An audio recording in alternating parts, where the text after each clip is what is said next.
பிஞ்சு பிராயத்தில் மதுரையில் தான் நடித்த படங்களின் வெற்றி விழாவுக்கு வரும்போது எம்ஜிஆரை தூரத்தில் இருந்து பார்த்திருக்கிறேன். குறிப்பாக அடிமை பெண் படத்தின் வெற்றி விழா மதுரையில் நாங்கள் குடியிருந்த வீட்டுக்கு அருகில் உள்ள சிந்தாமணி தியேட்டரில் நடந்தபோது படக்குழுவினருடன் வந்திருந்தார் எம்ஜிஆர். தேர்தல் காலத்தில் எம்ஜிஆர் வருகிற பிரச்சார வேனுக்காக சொந்த ஊரான மட்டப்பாறையில் இரவு நேரத்தில் காத்திருந்தோம். நள்ளிரவு 1 மணி தாண்டிய நேரத்தில் பளிச்சென்ற வெளிச்சம் பாய்ந்த வேனில் வந்த எம்ஜிஆர் சிரித்து கையாட்டி தன்னுடைய 5 நிமிட பேச்சில் எங்கள் ஊரை சேர்ந்த மட்டப்பாறை சிங்கம் என்று அழைக்கப்பட்ட ஐயரை பற்றி குறிப்பிட்ட போது கைத்தட்டல் நள்ளிரவுக்கான அமைதியை தாண்டி ஏகமாய் ஒலித்தது. பத்திரிகை துறைக்கு வந்த பிறகு ராமநாதபுரம் மாவட்டத்தை 3ஆக பிரித்த நிகழ்வு. ஒவ்வொரு நாளும் ஒவ்வொரு மாவட்ட தலைநகரில் விழா. எம்ஜிஆர் கிளம்பும் போது பின்னால் பத்திரிகையாளர்களை கொண்ட வேன் பின்னால் கிளம்பும். அதில் பயணித்து நள்ளிரவு திரும்புவோம். விருதுநகர் மாவட்ட துவக்க விழா மதிய நேரத்தில் விழா நடந்த மைதானத்திற்குள் பந்தலில் தனியாக உணவு பரிமாறல் நடந்து கொண்டு இருந்தது. பத்திரிகையாளர்களுக்காக ஒதுக்கப்பட்டிருந்த இடத்தில் நாங்கள் அமர்ந்திருந்தோம். எங்களுக்கு நேர் எதிரே முதல்வரான எம்ஜிஆர் மற்றும் அமைச்சர்களுக்கான உணவு பரிமாறப்பட்டு இருந்தது. நீண்ட தலைவாழை இலையில் முழுக்க அசைவ உணவில் பல ரகங்கள். எம்ஜிஆர் அந்த இடத்திற்கு வந்ததும் சாப்பிடும் இடம் பரபரப்பானது.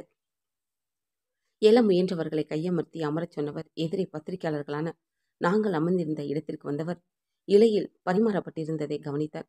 அடுத்து அவருக்கும் அமைச்சர்களுக்கும் உணவு பரிமாறப்பட்டிருந்ததை இடத்திற்கு நகர்ந்து அங்கிருந்த உணவுகளை பார்வையிட்டார். சிறிது நேரம் மௌனமாக இருந்தவர் அங்கிருந்த மாவட்ட பொறுப்பாளர்களை அழைத்தார். சற்று உரத்த குரலில் ஓடி வந்து நின்றார்கள் அவர்கள். யார் சாப்பாடு பரிமாறியது? எதிரே பத்திரிகையாளர்களுக்கு இலையில் வைக்கப்பட்டிருக்கதை பாருங்க. எங்கே இலையில் பரிமாறப்பட்டிருப்பதையும் பாருங்க. அவர்களுக்கு சில ஐட்டங்கள் பரிமாறப்படலையே, ஏன் இப்படி பண்றீங்க? இப்போ கொஞ்ச நேரத்துல அவர்களுக்கும் எங்களுக்கு வச்சிருக்கிற அதே உணவு வகைகளை பரிமாறி ஆகணும் என்று சொன்னார் எம்ஜிஆர் அவர்கள்.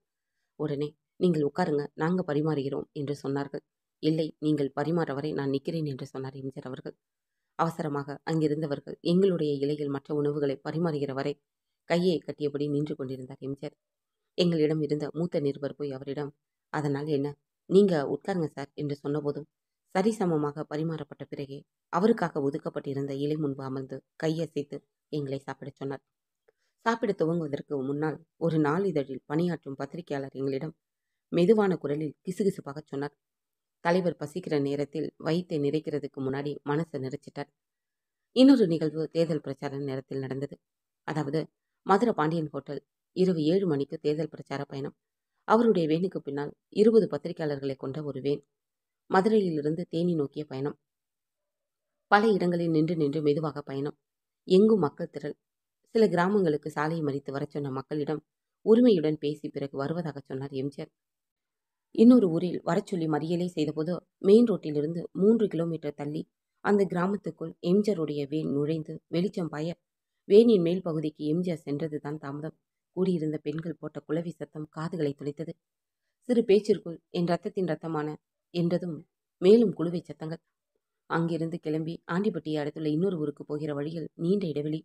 நள்ளிரவு 12 தாண்டி இருக்கும். ஓரிடம் வந்ததும் வாகன வரிசை பிரேக் போட்டு அடுத்தடுத்து கிரிச்சிட்டு நின்றது.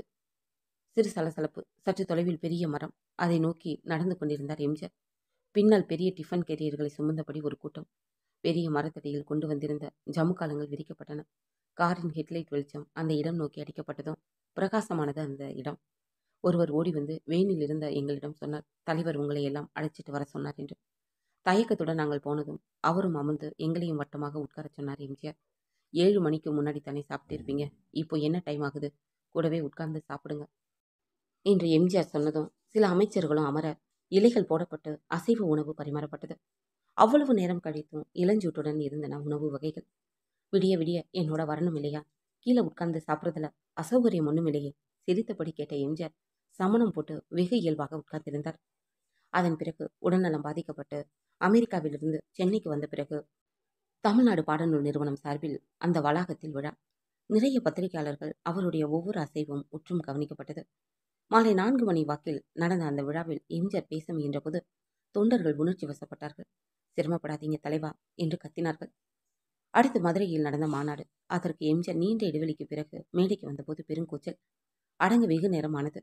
தன்னை நம்பிய ரசிகர்கள் மீதும் தொண்டர்கள் மீதும் கொண்ட பற்றினால் சில விஷயங்கள் அந்த மாநாட்டில் சிரமத்திற்கிடையில் அவர் பேசிய போதும் திரண்டிருந்த பெருங்கூட்டம் உணர்வு வயப்பட்டிருப்பதை பார்க்க முடிந்தது.